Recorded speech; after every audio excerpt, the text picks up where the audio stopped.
Good morning, listeners. This is Off Script with Super E. I'm your host, A Train, and I would like to present to you the best undercover detective in the history of the world, Oh, thank you. Super E. What's up, everybody? It's true. Okay. It's true, buddy. I said it enough so I Yes. couldn't act like I'm acting like I'm in disbelief. Right. That's how you introduce yourself. Hi, I'm Super E. I'm the greatest undercover detective in the history of the world. Exactly. Yeah. So, and then, yeah. So, have you thought of something to tell our listeners that is going to entertain them? Yes, and it might also make him go, ooh, gross, and be horrifying at the same time. Okay, so this is one of those where we maybe should warn the listeners if they're a little queasy or Well, maybe not queasy, but it would be kind of scary if you're not into that. not into that. Okay. All right, I don't like the sound of that, but let's do it. Tell us. All right. I did most of the undercover, so I was always used to being the undercover guy in the house or making the drug buy with people listening to what was happening with me. And I was always telling them, I say, hey, don't get too nervous and overreact and jump the gun or anything like that. Just let me play it out. And so I was always used to being that guy. But I tell you what, there's a couple times when I was the guy on the other end listening to what was going on. And I was like getting nervous as hell for the undercover. And I was like, man, should we go in? Should we go in? I'd have to stop myself. No, let it play out. They know what they're doing. And one time it was with the guy, fellow detective. His name was Tim. He's a real tall, lanky guy, real thin. But we had this case of a complaint of a guy selling bestiality porno videos where dogs are having sex with women. Yeah. And so we basically, and Tim took the case, and basically all he had was like a phone number. And so he had this, good idea of having a female call that phone number and said she was interested in doing that. And they was going to make up a reason how they got that number from somebody. So the guy's going to be nervous about who's this strange person. So they have to have everything backed up to show that they were legit to this guy. So he'd be like, who are you? And all this. And she had to back everything up. So he had this girl that was helping him, and she danced at the top strip joint in our hometown. And she was very, very, very attractive. And she was extremely smart. And this is like in 2003 or 4. She had like her own websites and stuff. I didn't know anything. I didn't know what a website was. I knew nothing about computers. Yeah. But she had all this where she could back up what she was talking about. Because I guess she did not bestiality videos, but videos of her dancing and things like that. So Tim and her called this dude up, and he's a little nervous, and she says what her name is, because for the website she had a fake name. So he checked her out and said, "Come on in. Yeah, I'm into it. Let me interview you. You see if you'll, if you think you'll work out." I mean, you interviewed, hey, can you get boned by a German Shepherd? Sure, you're in. You're hired. So here's Marmaduke here. Whoa, wait a minute. I'm not that ready yet. The only qualification is that she's an animal lover. That's it. Yes. So where they did the interview was a trailer in a trailer park. So it's dicey from the get-go. So I'm parked in an undercover car in a dark spot where they can't see me, because I know they'd be checking the area when they pulled up. And I'm listening in. And Tim and his informant, the very attractive woman, they go in, and this guy's talking to him. And it's real casual, and they're laughing and joking about things. It's going really well. He's kind of talking to her about it. And she's just explaining why she's interested in doing it. She wants to make money. He's looking at her website, asking her about her website. Then he's talking to Tim, trying to get what are you doing here? And Tim was kind of like a promoter, kind of like the guy protecting her, that kind of thing. And I said, man, this is really going good. And then the guy, he made the grand statement. He goes, I'm not really into these bestiality videos. I don't know what's going on with them because all I like to see is dick in, pussy and dick in ass. But these people like them. So, and he made an amount that he was going to do for it. And I thought, man, this is going well. Tim and the girl's going to get the tape and get out of there. And then the guy just stopped. The laughing and joking is over. And he looked at him and he goes, you know what? This is going so perfect. This is going so perfect that I think you guys are cops. I really do. And the sound in his voice was very menacing. And then if I recall, another dude came out of nowhere. So now there's two dudes in there with just Tim and the girl. And I'm starting to panic because now they're quizzing him about being cops and how'd you get this? I'm thinking, I thought he was cool with it. No, man, something triggered him. So now I'm thinking I was getting ready to go busting in there. And because I thought that these two guys are going to kill Tim and the CI because they're in the middle of nowhere in a trailer. And right. I said, okay, just give Tim a chance to respond and let him go. And so when they're like, okay, we think you guys are cops, really do. And, they were like, man, we don't like you coming into our trailer and trying to lock us up or something like that. And I was like, oh man, they're probably going to pull out a gun any second. And then Tim, he just laid back and goes, man, you know what, guys? I don't know what your fucking problem is, but if you don't want to do this, fuck it. We're out of here. She's a good looking woman. You can make a ton of money with her. But if you just want to throw it all fucking away, no problem. We won't say another word about it. We're fucking walking out the door. And he's like, come on. So they get up, start walking out. And I was like, oh my God, thank God. And they're like, wait a minute. And then I thought, here we go. The guy's like, okay, I'll make a deal with you. Yeah, we'll hire her. We'll do it. In fact, here, take some videos with you so you guys can look at how we do it. So he gave him a bunch of videos of dogs having sex with women. And Tim was like, oh, okay. So then they went back to being great friends again and slapping each other on the back and everything and walked out. And I was like, oh my God, thank God. And I was telling him, I was about ready to bust in the door. He goes, man, I'm so glad you gave me a chance. And I was like, no problem. So I know what it's like to be on the other side of that transmitting device. Because I tell you what, I was more scared then than when I was walking in the house and everybody had guns except me because I was in control. Right. So another time I was worried about Tim is he got an investigation of a house in a neighborhood that was like a massage parlor. They said men are going in and having sex with the women. And it was like in a neighborhood with houses, families, kids, but it was run down. It was in the hillbilly part of the city on the hot dog stand. So Tim gets the case, and whoever the tipster was got a video of what was going on in there.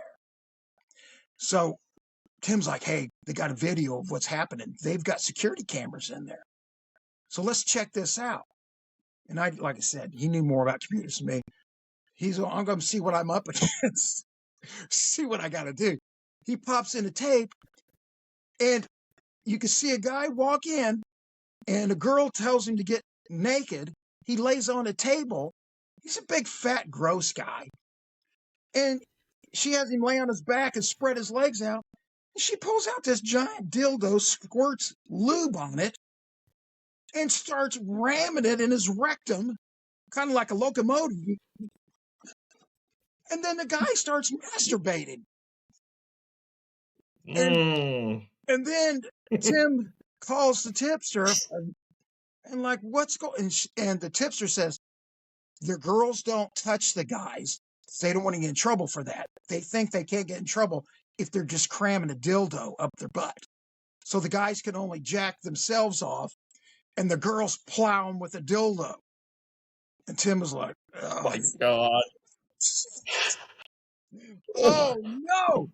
So we go back and we're looking at that video, and I can see he was watching this chick. I mean, she is like a boxer with the footwork in, out, in, in.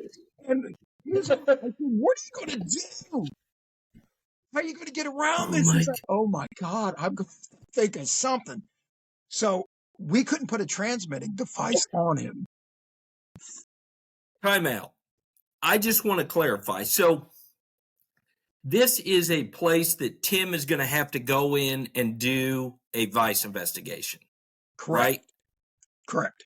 Okay. How could you see the cameras inside or the video? The tipster must have been in control, had to be an employee in there or something, because the tipster got a copy of video of some security footage. Okay. So okay, got it. Like, the tipster was saying, this is what goes on in here. They don't touch the guy. That's where the giant dildos came out and plunging like coal. Okay, so Tim is going to have to go in and do this undercover vice investigation, and with the horrible possibility that he might be on a table and this chick is going to try and cram a dildo up him. Is that what we're talking about here? Yes, with his legs splayed out, like he's going to be giving birth. Okay. I got it. I'm on the same page. Continue. So I'm like, man, how are you going to do this? He goes, I don't know. He goes, I'll have to think of something, because I don't want to be on the other end of it. Because, man, the chick's arm looked like it was getting kind of, it was kind of ripped from all that pushing and pulling and plunging and cramming. Big forearm. It was like that Seinfeld episode with the man hands. So I love that. Yeah, he goes in there. He couldn't take a transmitting device because he's going to have to get naked. Where are you going to put it? Right. And so he goes in there. He's in there about 20 minutes. He comes out. He's got an arrest, and everybody's like, "Okay, is your rectal cherry still intact?" Yes. I was able to talk her into giving him a hand job and not being on the receiving end of Plunger City.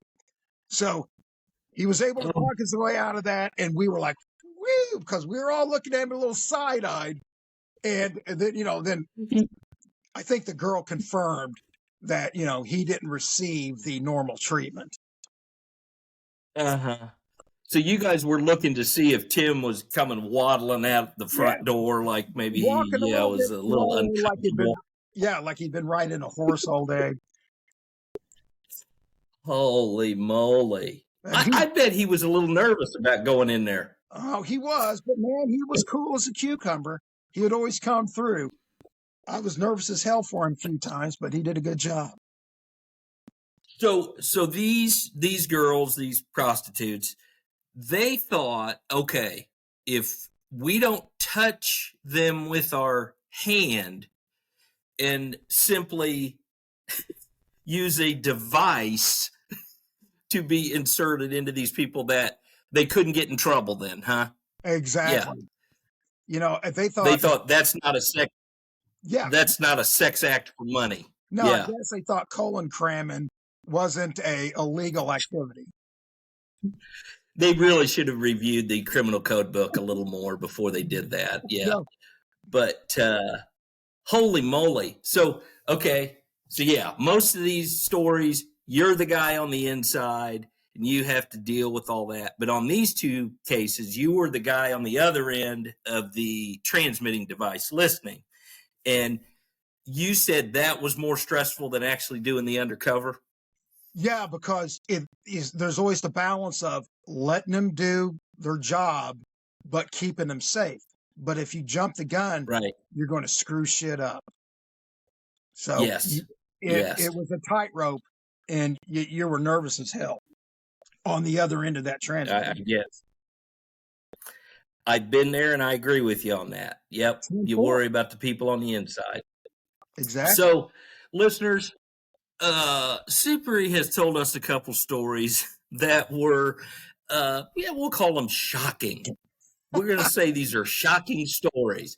But although they were shocking, they weren't totally out of the realm of what you dealt with about every other day, right? Exactly. Yeah. Okay. So really what we're trying to do is we're trying to inform the public on what's really going on out there. Not the crap they see on these fake cop shows, right? Right. This was stuff that the public complained about, and then the higher ups would say, you got to do something about this and get it done now. So guys like Tim, let's go and do it. So that's a good point. On both these cases we talked about, they were initiated. You had a citizen complaint about this. Somebody found out that these hillbilly dudes in the trailer were making bestiality tapes, and then you got another complaint about these girls, performing sex acts for money, and you guys got to sign those cases and had to follow up on them, right? Exactly. And the people that lived in the neighborhood were very thankful. Right.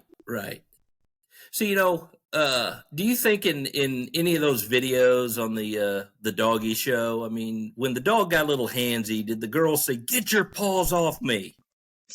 No, they did not. In one of the videos, it's like they brought the dog in, and the dog knew what time it was, because as soon as he walked in the door and saw the girl, he was losing his shit. I mean, he was like, no. They were ready to rock and roll immediately. Right. Well, listen, listeners, there's a old podcast that we did last year. It's called Dog in a Smoking Jacket. That if you enjoyed this one, you maybe need to go back and listen to that one too. Ain't that right? Yes. Yeah. Okay. Super E, thank you very much for those. I think thanks for telling us those. And you got anything else to add before I close this out? Nope. Just say I hope everybody has a great weekend and a good Christmas. Merry Christmas to everyone. And come back and listen after New Year's or on New Year's or December 26th, whatever. Yeah. All right, everybody. We'll see y'all later. Bye. Bye.